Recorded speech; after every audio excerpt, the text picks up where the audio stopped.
हरे कृष्णा कृष्णा कृष्णा हरे हरे हरे राम हरे हरे कृष्ण।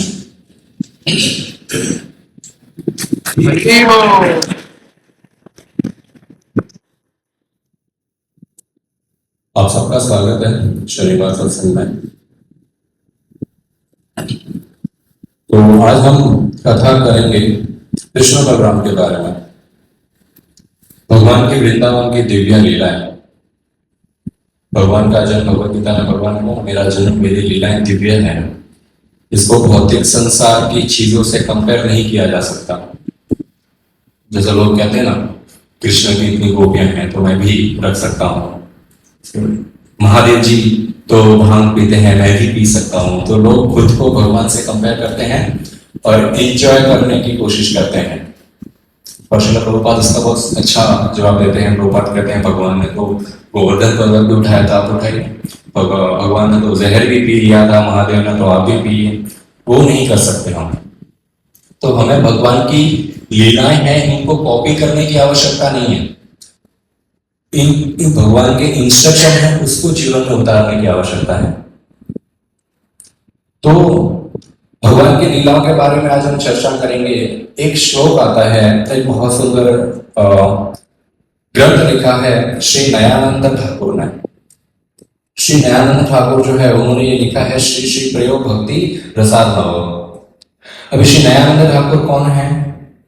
नित्यानंद प्रभु के एक शिष्य हुए, उनका नाम हुआ सुंदरानंद ठाकुर।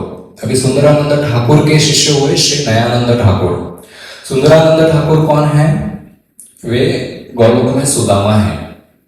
सुदामा का गौर लीला में कलयुग अवतार हुआ श्री सुंदरानंद ठाकुर और इनके शिष्य हुए श्री नयानंद ठाकुर। नयानंद ठाकुर गौलोक में एक मंजरी है। थोड़ा सा कंफ्यूजन है यहाँ पर। कोई बोलते हैं ये कोई मर्म सका है, कोई कहते हैं मंजरी है। पर जो भी हो गौलोक से है। और भगवान की दिव्य लीलाओं के बारे में यदि हमें कोई बता सकता है तो गौलोकवासी ही बता सकता है। यदि कोई अमेरिका गया ही नहीं है तो वो हमको क्या बताएगा अमेरिका में क्या है, कैसे घूमना है।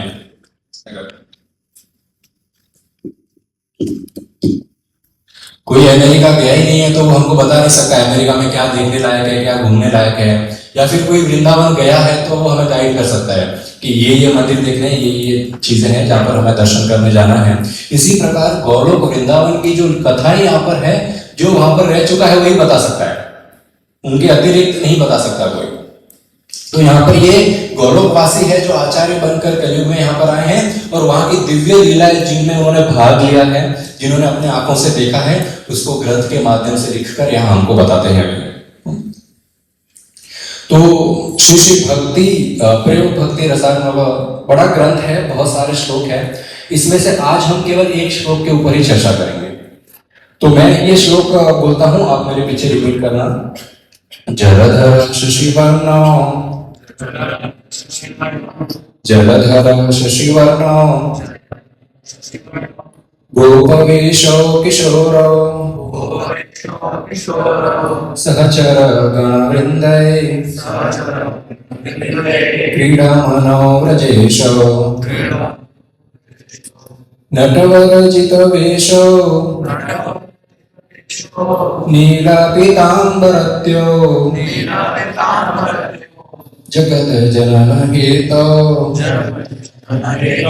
रामकृष्णो नतोऽस्मि। ये संस्कृत श्लोक है और एंड में इसमें औ की मात्रा है, हर जगह औ है। औ का अर्थ क्या है संस्कृत में? जो पुल्लिंग होता है और जो एक से अधिक जब डबल होते हैं तो उसको औ लगाया जाता है संस्कृत में। तो यहाँ पर ये हर जगह औ लिखा है। जलधर शशिवर्णो यानी कृष्ण और बलराम दोनों के बारे में ये श्लोक है। दोनों का ये प्रणाम मंत्र है। तो इसको हम अलग अलग पार्ट में डिवाइड करके आज हम चर्चा करेंगे। तो पहली लाइन है जलधर शशिवर्णो। अर्थ क्या है इसका? जलधर शशिवर्णो का अर्थ है कृष्ण बलराम की रूप कांति के बारे में यहाँ पर चर्चा की है कि भगवान दिखते कैसे हैं। किसी के बारे में भी चर्चा होती है तो सबसे पहले यही बताया जाता है कि वो दिखता कैसा है। जो आंखों को पसंद आएगा वही मन को और हृदय को पसंद आएगा।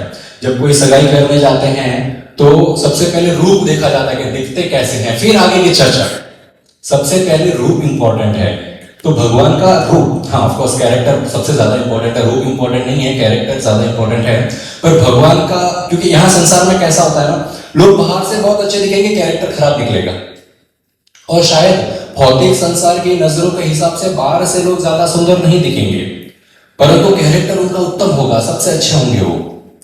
तो ये भौतिक संसार की बात है। आध्यात्मिक जीवन की बात करें, कृष्ण बलराम की बात करें, भगवान की बात करें, तो ऐसा नहीं है कि बाहर से अच्छे दिखते तो अंदर से खराब है, या अंदर से अच्छे हैं तो बाहर से। भगवान बाहर से भी वैसे ही हैं, अंदर से भी वैसे हैं। हाँ, भगवान में कोई भेद नहीं है, भगवान में कोई डिफरेंस नहीं है। भगवान सच्चिदानंद है, अंदर से भी एक, बाहर से भी एक। तो भगवान की रूप कांति के बारे में बताया गया कि कृष्ण कौन है, कृष्ण कैसे हैं। जलधर। जलधर कैसे, क्या होता है, जो जल को धारण करता है। तो पृथ्वी का भी एक नाम है धरती, जो हमको धरी हुई है यहाँ पर, उसको कहता है धरती। तो जलधर जो जल को धारण करता है वो है बादल। तो भगवान कौन है, बादल है, जो जल को धारण करे हुए हैं बादल। मेघ श्याम, मेघ वर्ण, श्याम सुंदर, श्याम वर्ण। तो कृष्ण का नाम है घनश्याम, श्याम सुंदर। जो बादल मेघ को धारण किए हैं वो सांवरे से होते हैं, ब्लूइश कलर के होते हैं। तो कृष्ण ये है श्याम सुंदर। बलराम शशि वर्ण। शशि वर्ण, शशि का अर्थ है चंद्रमा। जिस प्रकार चंद्रमा एकदम सफेद होता है और बहुत शीतलदायी होता है, उसी प्रकार बलराम जी है, वो एक चंद्रमा के समान शीतल प्रदान करने वाले हैं। तो भगवान है, बलराम है शशि वर्ण। अभी बलराम जी का बहुत इंपॉर्टेंट रोल है यहाँ पर। ये चंद्रमा के समान है। तो जो व्यक्ति खेती बाड़ी करते हैं, कुछ भी फल की, फ्रूट्स और वेजिटेबल्स, किसी भी अनाज की खेती बाड़ी करते हैं, तो अनाज में न्यूट्रिशन जो आता है वो चंद्रमा की रोशनी से आता है। यदि चंद्रमा की रोशनी हो तो अनाज में कोई टेस्ट नहीं होगा, टेस्टलेस हो जाएगा वो। सूर्य की रोशनी से ग्रोथ तो होगी, परंतु जो अंदर इंपॉर्टेंट न्यूट्रिशन है वो सोम रस प्रदान करते हैं। जो चंद्रमा का सोम रस है वो प्रदान करते हैं। तो इसी प्रकार भौतिक संसार के हम यहाँ पर उत्पन्न हो रहे हैं, ग्रो हो रहे हैं, अनाज फल फूल की तरह, परंतु बाहर से तो बहुत अच्छे हो जाएंगे। अंदर जो न्यूट्रिशन की आवश्यकता है हमारे अंदर, वो कौन प्रदान करता है, वो जगत गुरु बलराम प्रदान करते हैं। तो बलराम चंद्रमा के रूप में सोम रस की ऐसी वर्षा करते हैं, गुरु के रूप में यहाँ पर आते हैं, और सोम रस के रूप में वे आध्यात्मिक ज्ञान हमको प्रदान करते हैं, जिसके कारण हमारे अंदर ऐसे गुण आते हैं कि जिस अनाज के ऊपर बहुत अच्छा सोम रस गिरा है और जो ऐसे अनाज को ग्रहण करता है उसमें भी पुष्टि होती है। तो भक्तों के अंदर गुरु की कृपा से जब ऐसे गुण आते हैं और वो भक्तों के साथ जो जगत के संसार एसोसिएट करते हैं, तो उनको आनंद मिलता है, क्योंकि वो भक्त के अंदर सोम रस का जो गुण है वो सबके पास थोड़ा थोड़ा थोड़ा जाता है। तो ये बलराम और गुरु की कृपा से प्रदान होता है। नरोत्तम दास ठाकुर भी लिखते हैं, निताई पद कमल कोटि चंद्र शिशिर, कि ये बलराम जो नित्यानंद के रूप में कलयुग में आए हैं, इनके जो पैर से जो रोशनी आ रही है वो कोटि कोटि करोड़ों चंद्रमाओं के समान है। अब कृष्ण बलराम कौन है, दोनों में भेद क्या है, इसके बारे में आचार्य बताते हैं कि दोनों में क्या भेद है। वैसे तो दोनों भगवान ही हैं, दोनों एक ही तत्व है, वो है विष्णु तत्व, दोनों भगवान हैं, परंतु चैतन्य चरितामृत बताता है एक ही स्वरूप दोनों भिन्न मात्र का आदि कैव्यहु कृष्ण लीला रसाय। यानी कि कृष्ण काले बादल है, मेघ, हमने बात किया अभी कि मेघ वर्ण है, काले बादल है, और बलराम गोरे बादल है। कृष्ण वर्षा ऋतु के बादल है, बलराम वसंत ऋतु के बादल है। वसंत ऋतु मतलब जो भी थोड़ी देर पहले गई है, तो अभी आप आसमान में अगर देख रहे हैं कुछ दिनों से बहुत बादल छाए हुए हैं मुंबई में, तो एकदम सफेद बादल है, वर्षा ऋतु की नहीं है, मालूम है इसमें वर्षा नहीं है, सफेद है, बहुत ही सुंदर है। तो वही ब्लू स्काई में व्हाइट क्लाउड्स, ये कृष्ण बलराम साथ में खड़े रहते तो ऐसा लगता है कृष्ण ब्लू स्काई है और उसके ऊपर क्लाउड्स है, बहुत सुंदर नजारा है। कृष्ण बलराम का साथ में दर्शन करना बहुत सुंदर नजारा है। तो सफेद बादल और काले बादल, नील श्वेत घन भाषो श्री राम कृष्ण रूपी नाम, एक काले बादल है, एक सफेद बादल है। फर्क क्या है? फर्क ये है, एक भगवान है और एक भगवान दास के रूप में है। कृष्ण परम पुरुषोत्तम भगवान है और बलराम आदि गुरु दास के रूप में ही भगवान है। इसलिए गुरु को भी कृष्ण का प्रतिनिधि कहा गया है। तो बलराम जी जो है वो सब गुरुओं के गुरु, आदि गुरु और कृष्ण के दास है। बलराम जी हमको सिखाते हैं, अलग अलग युगों में अलग अलग अवतार लेकर हमको बलराम जी सिखाते हैं कृष्ण की कैसे सेवा करनी है। वही अलग अलग गुरु भी आते हैं बलराम जी का आशीर्वाद पर, बलराम जी के प्रतिनिधि बनकर और हमको सिखाते हैं कृष्ण की सेवा कैसे की जाती है। तो पहला श्लोक था तिरोधर्ष शिवर्णो। सेकेंड लाइन है गोप वेश किशोरो। अब भगवान के रूप के बारे में तो देख जान लिया कि भगवान कैसे दिखते हैं, दोनों में डिफरेंस क्या है।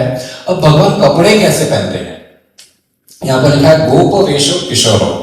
किशोर, किशोर अर्थ, किशोर वर्ड का अर्थ क्या है? एक 5 साल की उम्र तक बच्चे को कुमार कहा जाता है, कुमार अवस्था, और 5 से 10 साल तक पाउंगड़ अवस्था, और 11 से 15 साल तक किशोर अवस्था। तो किशोर अवस्था कहते हैं सबसे सुंदर अवस्था है। भगवान का शरीर मक्खन के समान एकदम कोमल है, और भगवान कृष्ण बलराम की जो वृंदावन की लीलाएं हैं वो नित्य किशोर अवस्था में रहती है। अभी किशोर अवस्था के ऊपर नहीं जाते भगवान, बस 16 साल लास्ट है, उसके ऊपर भगवान कभी जाते ही नहीं है। इसलिए भगवान सदा सर्वदा सुंदर ही रहते हैं। भगवान को ना हमारे जैसे कभी मूंछ दाढ़ी आती है, भगवान को ना रिंकल्स आते हैं, ना कभी वो पिंपल्स होते हैं। कभी हम तो जैसे उम्र होते हैं तो हमारा शरीर धीरे धीरे गलते जाता है, हड्डियां कमजोर होते जाती है। भगवान का ऐसा नहीं है, भगवान सदैव 15 साल के ही रहते हैं। 15 साल की उम्र में एकदम फ्रेश फ्रूट होता है। वो कोई फल होता है सबसे फ्रेश, तो 15 साल की उम्र में जो है फ्रेश फ्रूट होता है, फिर वो खराब नहीं होता, हमेशा उतना ही रहता है। तो भगवान कृष्ण और बलराम सदैव किशोर अवस्था में ही रहते हैं। अब गोपवेश किशोर के बारे में पता लगा, गोपवेश क्या होता है। अब भगवान जब गाय चराने जाते हैं कृष्ण बलराम, तो यशोदा मैया और रोहिणी मैया बहुत सुंदर श्रृंगार करते हैं दोनों का। बड़े सुंदर सुंदर महंगे महंगे आभूषण, सोने के हार है, मोतियों के हार है, हाथों में सोने के कड़े और सोने के बाजूबंद है। यहाँ पर स्त्रियों का श्रृंगार तो कुछ नहीं है भौतिक संसार में, भगवान स्त्रियों से भी अधिक श्रृंगार करते हैं। माथे पे पट्टी है, पैरों में पायल है, कंदूरा बांधते हैं भगवान, सब हाथों में अंगूठियां हैं, एकदम सुंदर। इतना होने के बाद फिर मैया काला टीका भी लगाती है काले कृष्ण को, जो दिखता ही नहीं है किसी को। अब इतना श्रृंगार करते हैं, बोले अब जा गैया चराने। तो अब दोनों भाई इतना सुंदर श्रृंगार करके, ये गोपवेश नहीं है, अभी तक गोपवेश नहीं लाया, अभी तक हम डिस्कस कर रहे हैं गोपवेश तक पहुंचने के बाद है। यहाँ पर घर पे सुंदर भगवान का श्रृंगार किया माता ने, और अब इनको भेज दिया गैया चराने। अब जैसे ही ये वृंदावन के वनों में, जंगलों में पहुंचते हैं, दोनों भाई सारा श्रृंगार उतार के फेंक देते। गोप सखा बोलते क्या कर रहे हो, श्रृंगार क्यों फेंक दिया? बोले ये सोना चांदी हीरे मोती ठीक है, वात्सल्य भाव में माता ने लगाया, हम खुश है, अब हम गोप सखाओं के साथ है, अब हम आप श्रृंगार करिए हमारा। अब गोप जो श्रृंगार करते हैं उसको कहते हैं गोपवेश। अब गोप कैसे श्रृंगार करते हैं? गोप सखा जो है बहुत सुंदर लंबी लंबी फूलों की मालाएं बनाते हैं, उसको कहते हैं वैजंती माला, या पर डोले माला। तो भगवान ऐसे माला पहनते हैं चरणों तक पहुंचती है, उसको वैजंती माला कहते हैं। कमर तक नहीं, कमर छाती तक नहीं, कमर तक नहीं, घुटने तक नहीं, नीचे पैरों तक जो पहुंचती है उसको कहते हैं वैजंती माला। तो भगवान को गोप बालक सुंदर चरण कमलों तक आए वैसी वैजंती माला पहनाते हैं, और वो फ्लावर ऐसे हैं कि उसके इर्द गिर्द भंवरे और तितलियां मंडराती है, इतने खुशबूदार फूल होते हैं वो। और फिर ऐसे अलग अलग पेड़ों के अलग अलग पत्ते होते हैं। स्कूल में बच्चों को प्रोजेक्ट दिया जाता है ना, जैसे समर वेकेशन होती है, छुट्टियां होती है दिवाली की, तो बच्चों को एक बुक दी जाती है और कहा जाता है अलग अलग पेड़ के पत्ते जिसके अंदर चिपका के लाना, और वो पेड़ के बारे में भी लिखना। तो ये प्रोजेक्ट वहां से चलते आ रहा है। सब गोप बालक वृंदावन के जंगलों में जाते हैं, अलग अलग वृक्ष के अलग अलग पत्ते तोड़ लाते हैं, फूल तोड़ लाते हैं, और फिर भगवान की पगड़ियों में वो सुंदर सुंदर पत्ते और फूल लगाते हैं। और फिर वो फ्लावर से, एक चंपा का फ्लावर आता है, उससे अंगूठी बनती, पता नहीं आपने कभी बनाई है कि नहीं, हमको स्कूल में सिखाया जाता था। उसको बीच में से तोड़ते हैं, पीछे डंडी में घुमाते हैं, तो ऐसे सुंदर सी अंगूठी बनती है। उस फ्लावर की अंगूठियां बनाकर भगवान को वो पहनाते हैं। तो भगवान का गोपवेश होता है फूल पत्ते पत्तियों से। अब फिर ये हो गया, मेकअप भी तो करना है, भगवान मेकअप भी करते हैं। ऐसा थोड़ी है संसार के लोग ये सब करेंगे। जितना एंजॉय यहाँ पर इस भौतिक संसार के लोग करते हैं ना, वो सारा वहीं से आता है, वहीं पे सब होता है। अब भगवान का मेकअप कैसे करेंगे? वहां पर तो कोई मेकअप की दुकान थोड़ी होती है, लोग नेचुरल मेकअप बनाते हैं। उन लोग बिंब फल लाते हैं जो लाल कलर का होता है, भड़कीला लाल, उसको पीसते हैं। तो एकदम हरे पत्ते लाते हैं, उसको पीसते हैं। फिर कुछ पत्थर ऐसे लाते हैं जिसको पीसते हैं, पानी डालते हैं तो अलग अलग रंग तैयार हो गए। अब एक लकड़ी लाते हैं और वो लकड़ी से भगवान के आंखों पर ऐसा बहुत सुंदर सुंदर गोपी डॉट्स बनाते हैं, जिसको प्रभावली भी कहते हैं। तो भगवान की पत्रावली, तो पत्रावली भगवान के सुंदर अंगों पे सुंदर सुंदर डॉट्स बनाते हैं। मेहंदी बनाते हैं ना, वैसे मेहंदी पोतते हैं वो हाथों पे, पैरों पे, छाती पे, अलग अलग। अब इतनी नहीं, ये सीमा नहीं है भगवान को, ये गोप बालकों का प्रेम है कृष्ण बलराम के प्रति, and this is not the limit. ये लिमिट नहीं है, अभी तो प्रेम शुरू हुआ है। अब ये सुंदर सुंदर भगवान के मुख पर चंद्रावली बनाते हैं, हाथ पर चंद्रावली बनाते हैं। अब उसके बाद गोप बालक क्या करते पता है, ये बनाते बनाते अंदर अपना नाम लिखते हैं, भगवान को पता ना चले। वैसा होता है ना, दुल्हन को जो पूछती है वो मेहंदी वाली, कैसा क्या बना रहा है, बोले अच्छी मेहंदी बनाओ और हमारे पति का नाम लिखना, कोई देख ना पाए। छुपा के लिखना होता है कि नहीं, संसार में होता है ना कि छुपा के नाम लिखना, कोई देख ना पाए। पति भी नहीं देख पाता जिंदगी में क्या नाम मिलता है, ऐसा लिखती है वो। यहाँ पर एक गोप, ये भी वहीं से आ रहा है, वहीं से आ रहा है ये भी। परवर्टेड रिफ्लेक्शन ऑफ गोलोक प्रेम। तो गोलोक प्रेम है वो सब यहाँ पर होता है, यहाँ पर खुद की एंजॉयमेंट की जरूरत है, ये अलग बात है। तो गोप बालक अपना अपना नाम लिखते हैं, कोई लिखता है सुदामा, कोई सुबल, कोई मधुमंगल, और इतना छुपा के लिखते हैं। फिर कृष्ण बलराम को सब गोप बालक कहते हैं, हे कृष्ण बलराम, यदि हम तो आपसे बहुत प्रेम करते हैं, ये हमको पता है, हमको पता लगाना आप हमसे प्रेम करते हो कि नहीं। कृष्ण बलराम बोलते अरे ये पूछने वाली बात है, आपसे ही तो हम प्रेम करते हैं और किसी से करते ही नहीं। तो बोलते अगर आप हमसे प्रेम करते हो तो आपके शरीर में हमने हमारा नाम लिखा है, ढूंढ के बताइए, अगर ढूंढ लिया तो हम मारेंगे। और ऐसा गोप बालकों का प्रेम जब कृष्ण बलराम देखते हैं तो उनके आंखों से आंसू आते हैं, बोले ये प्रेम है, इस प्रेम को मैं कभी जीवन में छुपा नहीं सकता, ये प्रेम का आदान प्रदान कर नहीं सकता, ऐसा प्रेम है। ये कृष्ण बलराम भगवान होकर खुद को न्यौछावर कर देते हैं गोप बालकों के चरणों में, बोले हम आपके दास है, आप वास्तविक वृंदावन के भगवान है, आप लोग के बिना तो गोलोक भी कुछ नहीं है। ये भगवान का प्रेम है गोप बालकों के प्रति, और गोप बालकों का प्रेम है भगवान के प्रति। और जब ऐसा प्रेम आता है, जब अश्रु बहते हैं, गोप बालकों के आंखों से भी अश्रु बह रहे हैं, कृष्ण बलराम के आंखों से भी अश्रु बह रहे हैं, तब क्या होता है, ये नाचना शुरू करते हैं कृष्ण बलराम, और गाना शुरू करते हैं, एक दूसरे का नाम पुकारना शुरू करते हैं। तो और जैसे ही कृष्ण और कृष्ण बलराम का गोप बालक का इतना सुंदर प्रेम आदान प्रदान देखते हैं, तो ये तो फिर भी चल है, चल यानी जो चल सकता है, बोल सकता है, चल वस्तु है। कृष्ण बलराम तो चल सकते हैं, बोल सकते हैं। अब ये पेड़ पौधे ये भी उत्सुक हो रहे हैं कि हमें भी तो अपना प्रेम दिखाना है, हम कैसे भगवान से प्रेम दिखाएं।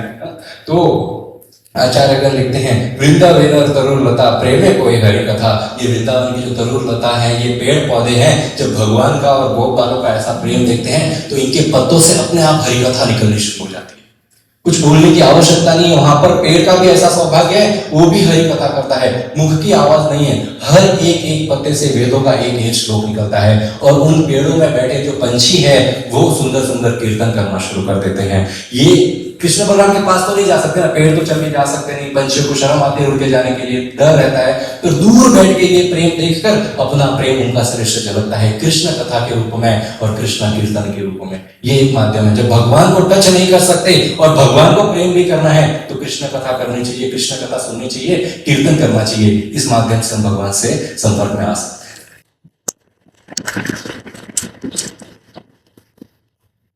अब श्लोक की सेकंड लाइन में बताया है सहचर गण वृंदे। सहचर गण वृंदे क्या होता है? क्रीड़ा मानो ब्रजेशो। अब ये कृष्ण बलराम जो है वृंदावन के ईश्वर है, ब्रजेशो ब्रज के ईश्वर है कृष्ण बलराम, ये हम सबको पता है, वृंदावन वालों को नहीं पता ये हमारे ईश्वर है। उनको लगता है कि हमारे फ्रेंड है, ईश्वर को हम है, हमारे बिना इनका क्या होगा। इसके ऊपर एक लीला आती है, और जब भगवान के मित्र, भगवान के संगी खुद ईश्वर की पोजीशन पे आते हैं, रक्षक की पोजीशन पे आते हैं, तो भगवान जो है वो दास की पोजीशन पे आ जाते हैं, एक भक्त की पोजीशन पे आ जाते हैं। तो एक बार कृष्ण की बात लीला की बात है, छोटे से थे कृष्ण, 6 साल के हो गए, 6 साल के हो गए, मैया ने तैयार किया सुबह, अच्छा पाउडर वाउडर लगा के। अब कृष्ण बोलते मैया मुझे तो अब मैं बड़ा हो गया, मुझे गैया चराने जाना है, अब तक तो मैं इधर ही घूमता था, अब गाय लेके जाऊंगा मैं। तो मैया बोलती नहीं तू छोटा है। तो कृष्ण अरे छोटा पिछले साल था, 5 साल का था मैं, अब 1 साल बड़ा हो गया हूं मैं, 6 साल का हो गया हूं, अब वो कुमार अवस्था चली गई है, पौंगल अवस्था आ गई है, अब मैं गैयों को लेके जाऊंगा। मैया बोलती है तू गैयों को लेके जाएगा, गैयों को तू नहीं लेके जा सकता कान्हा, मैं क्यों नहीं लेके जा सकता? कारण क्या है गैयों को नहीं लेके जाने का? बोले मैया बोली 3 चीजें जरूरी है गैयों को चराने के लिए। कृष्ण बोलते 3, मेरे में तो 64 गुण है, 64 गुण है मेरे में, 3 की क्या बात है? आप बताइए क्या 3 गुण है? मैया बोलती अच्छा। मैया बोलती सबसे पहले तो कान्हा, गैयों को चराने के लिए बुद्धि होनी चाहिए जो तुझ में नहीं है। कृष्ण बोलते बुद्धिमात्मा अस्मि तेजस तेजस अहम्। बोले जो बुद्धिमान व्यक्ति है ना उसकी बुद्धि मैं प्रदान करता हूं मैया। अच्छा कान्हा, तुझ में इतनी बुद्धि है कि बुद्धिमान व्यक्तियों को बुद्धि तू प्रदान करता है। मैया बोलती बात तो तेरी सही है, इसलिए तो बाहर बैठकर आंगन में मिट्टी खाता है, बहुत बुद्धिमान है। कोई बुद्धिमान व्यक्ति मिट्टी खाएगा भला? कोई ना समझी मिट्टी तो खाता है, पर तू बुद्धिमान है, ठीक है मान लो। मैया दूसरी चीज बताओ। बोले शक्ति चाहिए। गायों को हैंडल करना कोई बच्चों का काम नहीं है, शक्ति चाहिए गायों को हैंडल करने के लिए।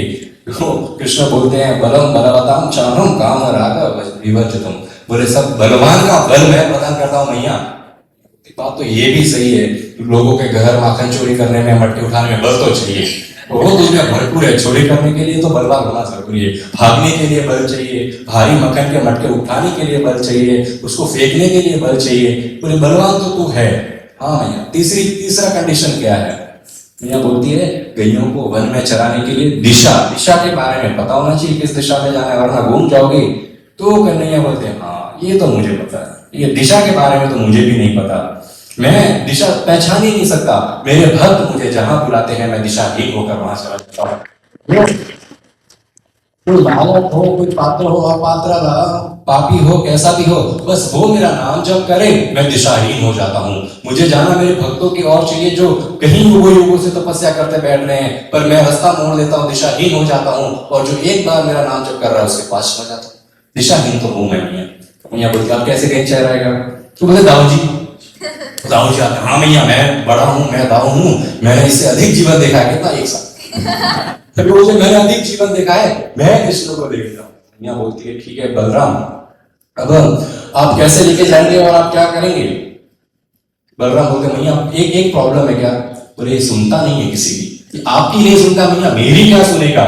तो मैया बोलते देख कृष्ण, गाय चराने जाना है, दाऊ की बात सुननी होगी, दाऊ के साथ ही रहना होगा, बलराम के साथ ही रहना होगा, तो अलाउड करूंगी। हाँ बच्चे होते हैं ना कहीं भी एक्साइटेड होते जाने के लिए, सब करूंगा, टीचर का हाथ नहीं छोड़ूंगा, टीचर के साथ ही रहूंगा, और बस से उतरते गायब, टीचर ढूंढते रहते हैं, बच्चे भूलते रहते हैं, इधर घूमते रहते हैं। तो ये एक्साइटेड है जाने के लिए, सब हाँ बलराम का हाथ पकड़ूंगा, बलराम दाऊ के साथ ही रहूंगा।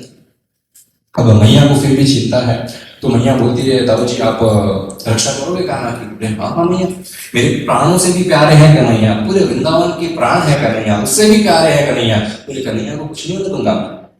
बोले कैसे रक्षा करोगे?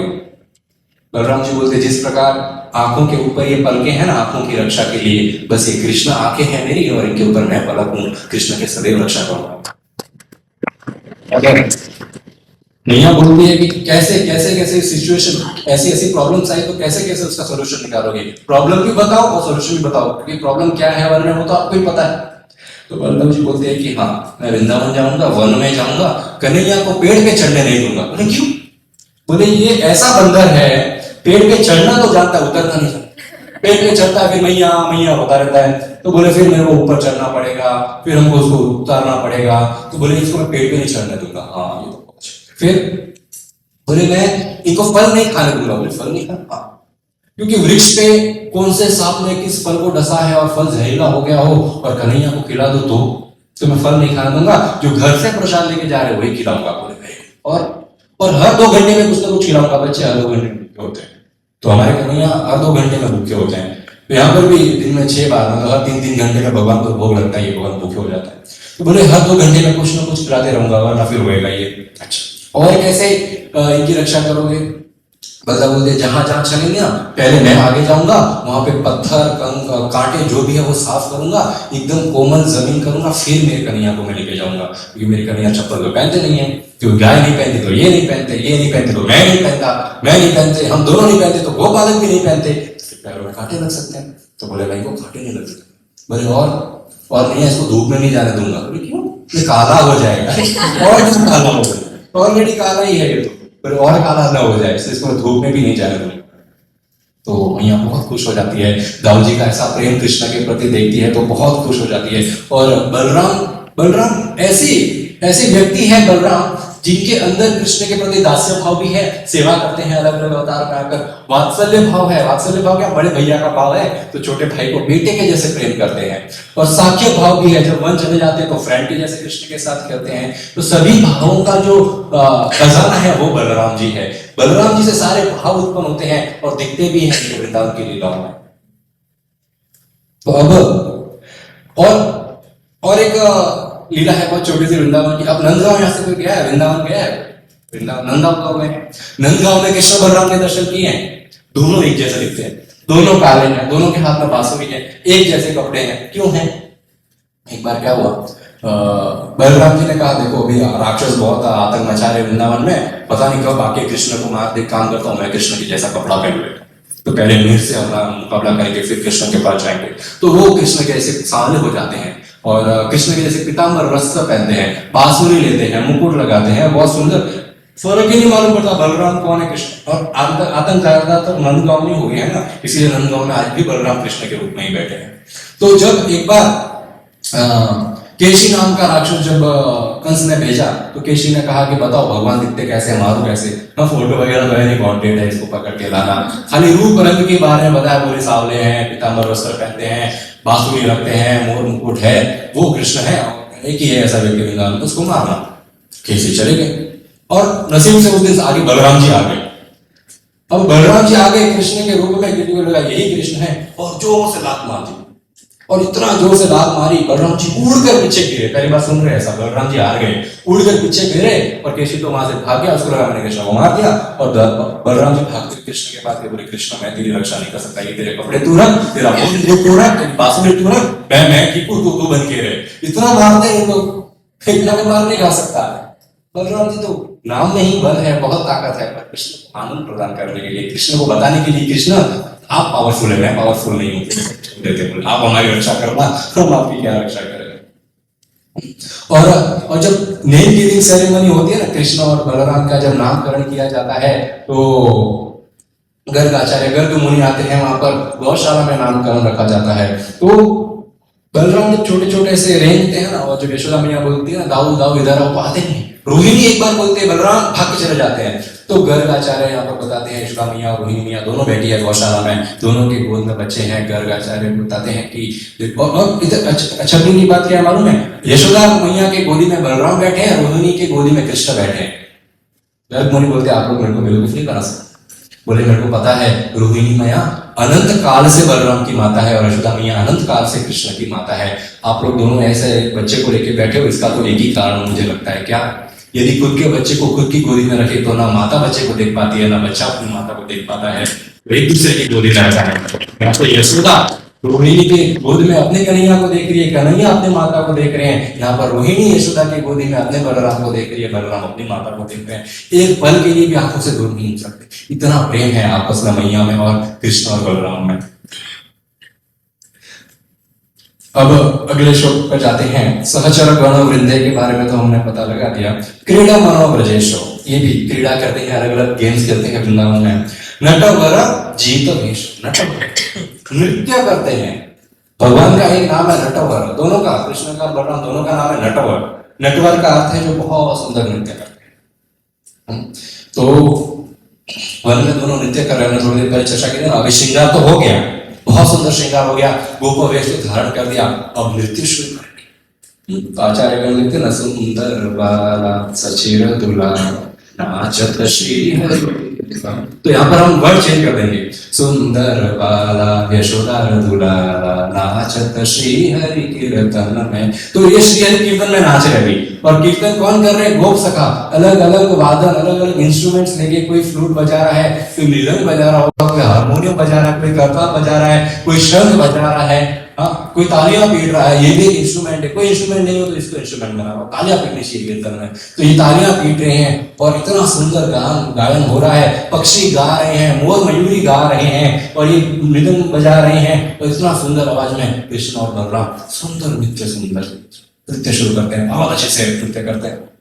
अभी इतना सुंदर नाचते हैं ये, इतना, और सिर्फ नाच नहीं रहे, भगवान नाचते तो भगवान की आंखें भी नाचती है। तो भगवान अपनी आंखों कभी आईब्रो ऊपर करते हैं, कभी आंखें बंद करते हैं, और जो पत्रावली नदी है वो ऐसे ऐसे लगता है मानो कि समुद्र में कोई लहर बह रही है। सुंदर नजारा, ऐसे पत्रावली उनके मुख पर ऐसे लहर भी ऐसे बहती बहती है और ये आंखें ऊपर नीचे करते हैं। और भगवान की ऐसे आंखें देखकर भगवान की आंखों के प्रेम में ये गोप बालक डूबे जा रहे हैं, डूबे जा रहे हैं, डूबे जा रहे हैं। और इतना साख्य भाव का जो रस है वो इतना उमड़ रहा है कि कृष्ण बलराम को इसे नाचते हुए देखते हैं तो गोप बालकों का प्रेम बढ़ता है। गोप बालक और खुश होते हैं। जब गोप बालकों को खुश होता हुआ देखते हैं तो कृष्ण बलराम और खुश होते हैं। जब इनको खुश होता हुआ देखते हैं तो गोप बालक और खुश होते हैं। भक्ति विनोद ठाकुर बताते हैं वृंदावन की जो प्रेम का आदान प्रदान है ना, इसकी कोई सीमा नहीं है। भौतिक संसार में बच्चों को माता पिता से तब तक ही ज्यादातर प्रेम होता है जब तक वो स्कूल जाना शुरू नहीं करते। फिर फ्रेंड से तब तक प्रेम रहेगा जब तक स्कूल खत्म नहीं हो जाए। फिर पत्नी से जब तक प्रेम होगा तब तक 10-15 साल तक पत्नी से प्रेम, फिर बच्चे हो जाएंगे, बच्चों से प्रेम रहेगा। और इस प्रकार हमारा प्रेम बहुत लिमिटेड है, टाइम टू टाइम बदलता रहता है, कोई इसकी बहुत सीमित है। परंतु भक्ति विनोद ठाकुर बताते हैं कि गोप बालकों का, गोपियों का प्रेम जो है कृष्ण बलराम के प्रति ये असीमित है। ये एक दूसरे को देखकर प्रेम बढ़ते ही जाता है, बढ़ते जाता है, कभी खत्म नहीं होता।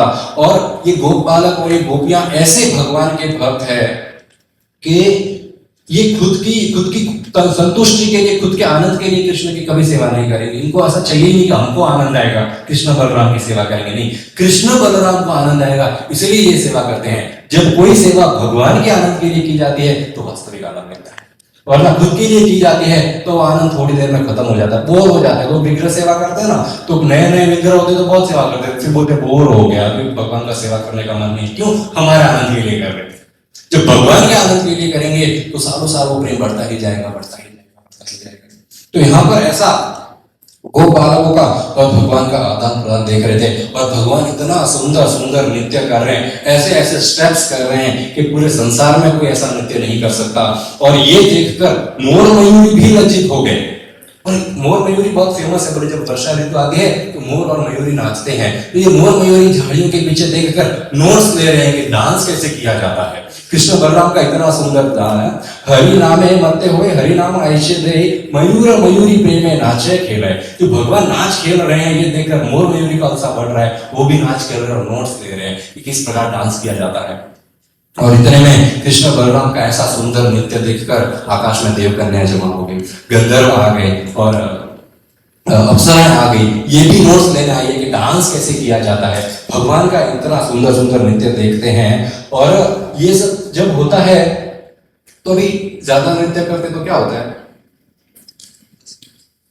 गर्म लगता है, शरीर का तो गर्म होता है।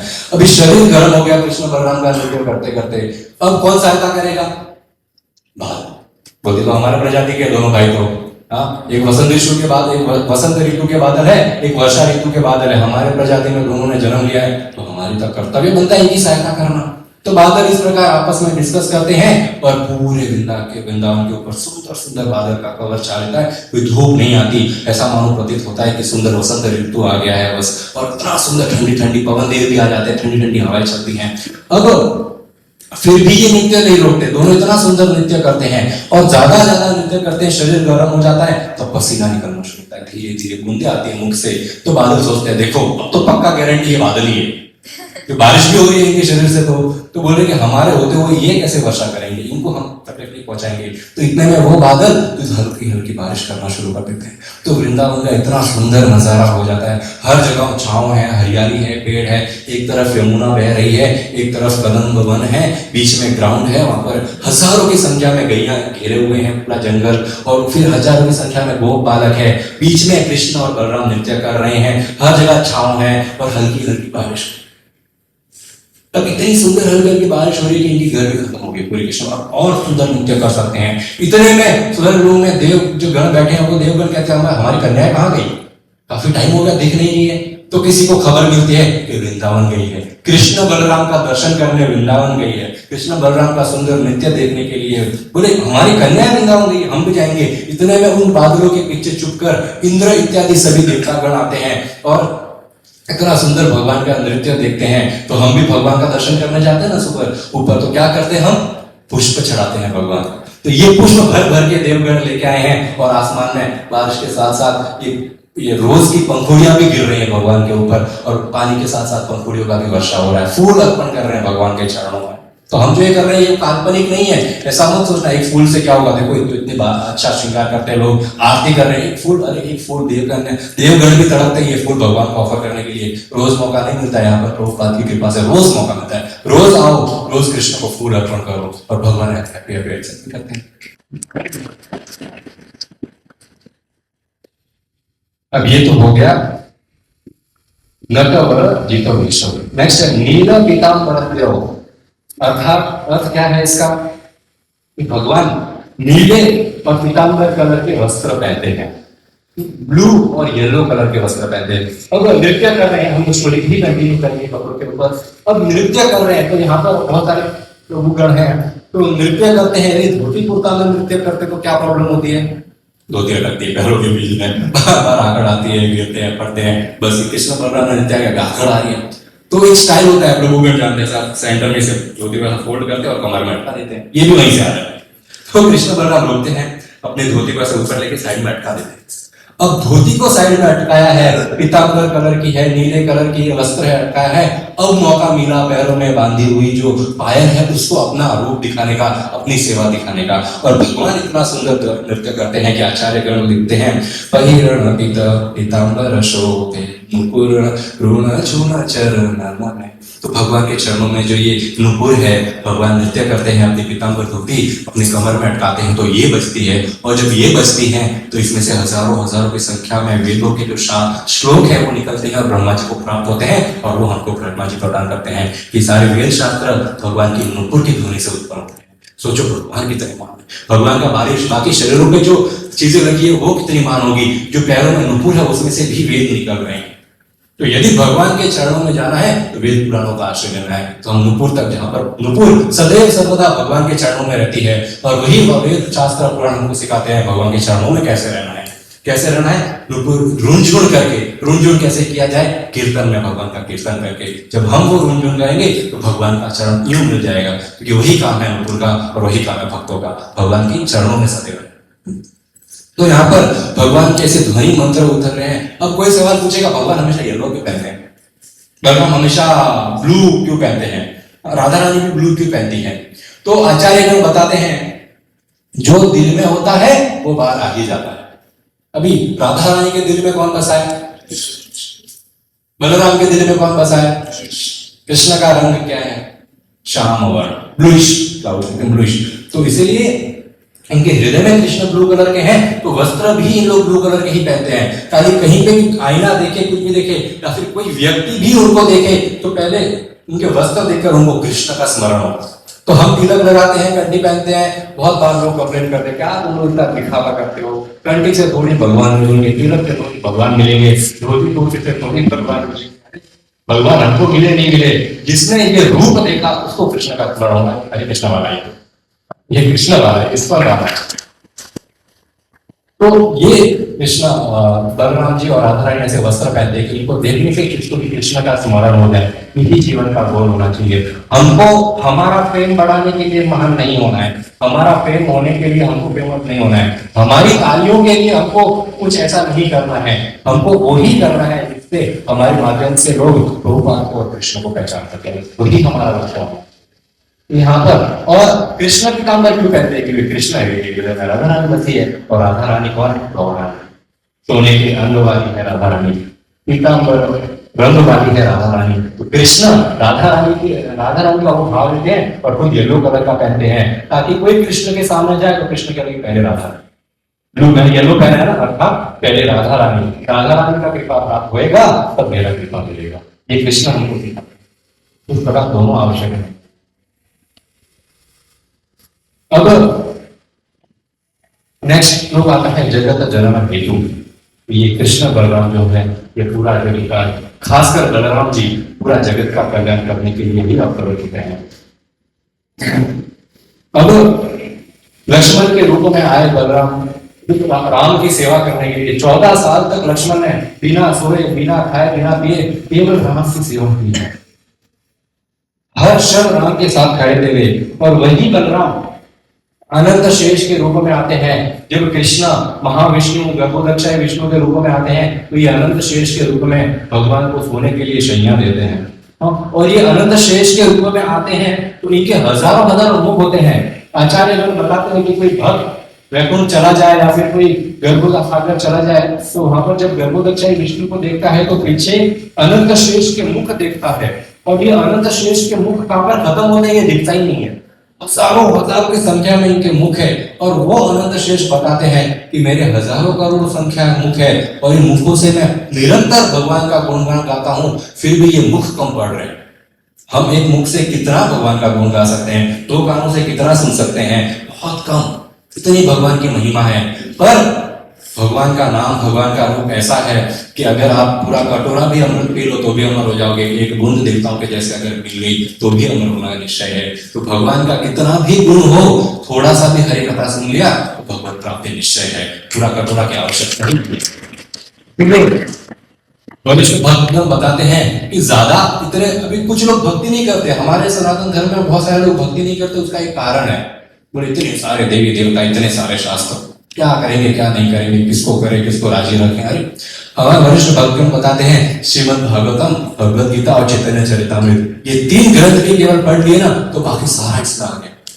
सब व्यासदेव जी ने ही लिखा है। और व्यासदेव जी बताते हैं ये वृक्ष रूपी जो इतने सारे हमारे सनातन धर्म के वेद पुराण इत्यादि है, ये पूरे वृक्ष का एक फल है। वो फल श्रीमद् भागवतम है। केवल उसको ग्रहण कर लिया, पूरे वृक्ष को ग्रहण करने का कृपा मिल जाएगा। सब जगह अलग अलग जाने की जरूरत नहीं है, वहां यहाँ भागने की जरूरत नहीं है। एकमात्र हरि नाम, एकमात्र श्रीमद् भागवतम जैसे ग्रंथ यदि स्मरण कर लिए सब कुछ प्राप्त हो सकता है। तो यहाँ पर ये अनंत शेष कहते हैं। अब यही बलराम नित्यानंद के रूप में आते हैं। नित्यानंद के रूप में कैसी कैसी भगवान के लीलाओं में ये सेवा करते हैं। मार खाए प्रेम दे दयाल तो नहीं, मार खा के भी प्रेम देने वाले हैं। अब यहाँ पर थोड़ा सा स्वभाव अलग है बलराम जी का और नित्यानंद का। बलराम जी का तो वही लापरवाही वाला स्वभाव है, कोई कुछ गलती किया तो सीधा खत्म। यहाँ पर नित्यानंद का ऐसा नहीं है। नित्यानंद प्रभु का ऐसा है कि तुम नित्यानंद को भी मारोगे तो भी जगह मदय ने मटका फोड़ दिया सर पे और फिर भी वो हाथ जोड़ रहे हैं कि भाई कोई बात नहीं, मारा तो मारा, आप प्लीज प्लीज प्लीज भगवान का नाम जप करिए। महाप्रभु ने जब नित्यानंद प्रभु को और हरिदास ठाकुर को कहा कि जाओ गांव गांव में हरि नाम का प्रचार करो, तो जो बलराम द्वापर युग में एक तृण, एक घास का टुकड़ा, उस तृण से सोमहर्षण ऋषि के प्राण निकाल दिए थे, वही तृण अपने मुख में नित्यानंद प्रभु भरे हैं और बोलते हैं मुखे हरि बोल भाई, यही मात्र भिक्षा चाहिए। बोले मैं भीख मांगने आया हूँ। बलराम जी कह रहे नित्यानंद के रूप में मैं भीख मांगने आया हूँ, मुख में तृण रख के, कुछ मत दो, मुझे भीख में कोई रोटी सब्जी नहीं चाहिए, मुझे भीख में कोई पैसा नहीं चाहिए, भीख में कुछ नहीं चाहिए, भीख में मैं ये मांगता हूँ हरि बोल, कृष्ण का नाम लो, हरे कृष्ण का महामंत्र जप करो, भगवान हरि के गुण गाओ। यही भिक्षा जो बलराम जी नित्यानंद रूप में आए हैं ये हमको यहाँ पर सिखाते हैं। हरि नाम जप का भीख मांगता हूँ। क्यों भीख मांग रहे? हरि नाम जप का क्या आवश्यकता है भीख मांगने की? इतना बलराम जी को क्या पड़ी हमको इतना सिखाने की? आचार्य गण बताते हैं कि छोटी मोटी आग होती है ना, समझे आप पेपर जल जाए तो उसको तो शायद हाथ से भी बुझा ले, या फिर कोई टेबल चेयर पे आग लग जाए तो 2-3 बाल्टी पानी ला के बुझा ले, कोई बिल्डिंग वगैरह में आग लग जाए तो फायर ब्रिगेड आती है और वो पाइप से पानी बुझा देती है। पर जब भीषण आग लगती है ना पूरे जंगल में, तब संसार की कोई भी शक्ति उसको नहीं बुझा सकती, इंसानी शक्ति तो नहीं बुझा सकती। तब केवल एकमात्र आश्रय रह जाता है बादलों का। वो बादल जब बरसते हैं तभी वो भीषण गर्मी जो आग है वो खत्म हो सकती है। तो यहाँ पर आचार्य गण बताते हैं कि हमारे हृदय में दिखता तो नहीं है, पर वो जंगल से भी कहीं बड़ी आग हमारे जीवन में और हमारे हृदय में लगी है। छोटा मोटा कार्य खुशी खुशी, कोई ये आग बुझाने के लिए कोई सिगरेट पीता है। आग अर्थात क्या? लिटरल आग नहीं, आग मतलब दुनिया का टेंशन, दुनिया का मगजमारी, डिप्रेशन वगैरह, ये सब आग के रूप में दुख आता है जीवन में, ये आग है। और ये आग बुझती नहीं है, निरंतर जलती रहती है। और लोग इस आग को बुझाने के लिए क्या करते हैं? कोई शराब का सहारा लेता है, कोई अवैध संबंध का सहारा लेता है, कोई नशा पानी अलग अलग तरीके के होते हैं उसका सहारा लेता है। तो ये तो ऐसा हो गया जंगल में आग लगी है और एक बाल्टी पानी फेंक, पर ये आग एक बाल्टी पानी से नहीं बुझेगी, इम्पॉसिबल है ये। इसके लिए तो जो बादल रूपी कृष्ण और बलराम है, जब इनकी वर्षा रूपी कथा और हरिनाम बरसेगा तभी केवल ये आग फूट सकती है। ये नित्यानंद प्रभु सिखाते हैं। भाई मैं भिक्षा मांग रहा हूँ, हरि कथा सुनो। क्यों? कि जो आग लगी है वो बुझाना बहुत इंपॉर्टेंट है, वो केवल हरि नाम से बुझेगी, दूसरा कोई नहीं। अंत में श्लोक में कहते हैं राम कृष्ण न तो अस्मि। बोले ऐसे नयानंद ठाकुर लिखते हैं, ऐसे राम और कृष्ण को मैं नमता हूं, मैं प्रार्थना करता हूं। तो प्रार्थना कैसे करते हैं? प्रार्थना की जाती है कि हे बलराम, आप लक्ष्मण के रूप में आए थे। आपने जब तक बचपन से ही जब 4 घोड़िया बोलते हैं ना, वो हिंडोला जिसमें बच्चे सोते हैं, तो 4 हिंडोले रखे थे और चारों में एक एक भाई को सुलाया था। चारों भाई रो रहे हैं। तब वशिष्ठ ऋषि आते हैं, वशिष्ठ ऋषि को पूछते हैं दशरथ और कौशल्या की, तो रो रहे करे क्या? तो बोलते हैं भरत को शत्रुघ्न के साथ सुलाओ और लक्ष्मण को राम के साथ सुलाओ। जब लक्ष्मण राम के साथ आए सब चुप हो गए। राम से दूर रहता है ना जीव, तब तक रोता ही रहता है जीवन में। जब तक राम के पास, कृष्ण के पास वो जीव नहीं आएगा, तब तक चुप नहीं होगा। तो हम यही प्रार्थना करते हैं बलराम जी से कि हे बलराम, आप लक्ष्मण के रूप में आकर हमको सिखाए थे किस प्रकार भगवान के नजदीक रहेंगे तो ही खुश रह पाएंगे, वरना जीवन भर रोते रहेंगे। आपने जीवन भर इस राम की वपु सेवा की है, वपु साक्षात भगवान के चरण कमल दबाए हैं, भगवान के लिए वस्त्र तैयार किया है, भगवान के लिए भोग तैयार किया है। हे लक्ष्मण, हमारे ऊपर ऐसी कृपा करना।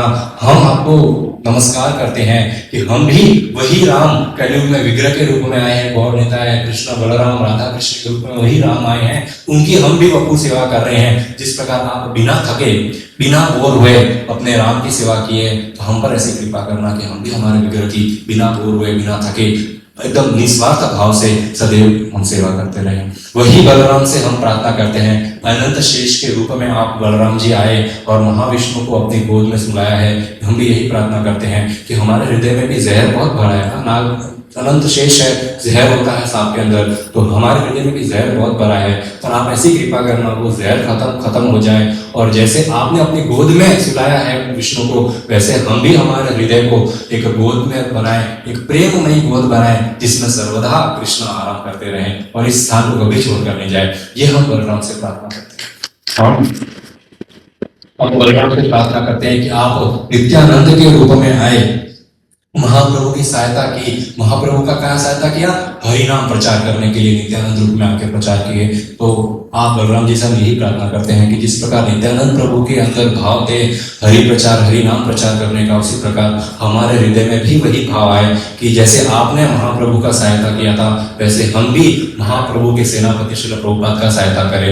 ये जो हरि नाम है, ये जो कृष्ण कॉन्शियसनेस है, ये पूरे जगत में किसी भी माध्यम से कहीं पे भी मौका मिले वहां पर व्यक्ति को कृष्ण के बारे में सिखाए। ऑनलाइन हो, ऑफलाइन हो, गली में हो, घर में हो, मंदिर में हो, हॉल में हो, गांव में हो, जहां मौका मिले हम ये कभी भूले नहीं कि नित्यानंद प्रभु सदैव महाप्रभु का मिशन में लगे रहे। तो हमारी भी यही प्रार्थना है नित्यानंद प्रभु से और बलराम से कि हम भी सदैव कृष्ण का नाम जप करते रहें, मुख में तृण भरकर कृष्ण का नाम जप करें। और ये कृष्ण और ये श्रील प्रभुपाद का मैसेज है, महाप्रभु का मैसेज है, ये पूरे विश्व में फैला है।